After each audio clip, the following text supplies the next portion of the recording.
అందరికీ నమస్కారము. ఈరోజు మనము పండు మిర్చి నిల్వ పచ్చడి చేసుకుందాము. ఒక్కసారి చేసుకుంటే చాలు సంవత్సరం అంతా బాగా నిల్వ ఉంటుంది.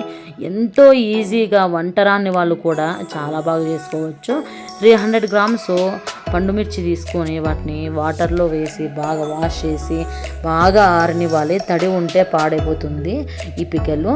ఇప్పుడు 65 గ్రామ్స్ చింతపండు, 65 గ్రామ్స్ సాల్ట్ వేసి బాగా వెల్లుల్లి వేసి ఇట్లా పౌడర్ లాగా చేసుకోవాలి. ఇలా చేసుకుంటే చింతపండు బాగా మెరుగుద్ది. తర్వాత పండుమిర్చి వేసుకొని బాగా ఇట్లా కచ్చా పచ్చాగా నూరుకోవాలి. పేస్ట్ లాగా అయితే బాగుండదు, అంత టేస్ట్ బాగుండదు. ఇలా మిక్సీ పట్టుకున్న తర్వాత మనము 1/2 టీ స్పూన్ పసుపు వేసుకొని బాగా కలుపుకొని ఈ మిశ్రమాన్ని 24 గంటలు అట్లా బాగా ఊరనిస్తే బాగుంటుంది. నేను కొంచెం కాబట్టి అప్పటికప్పుడు ఇప్పుడు నేను తాలింపు పెట్టుకుంటున్నాను. 1 కప్పు స్మాల్ కప్ అనమాట ఆయిల్ తీసుకొని బాగా వేడైన తర్వాత గ్యాస్ ఎత్తేసి మీడియం ఫ్లేమ్లో పెట్టుకుంటే మేలు.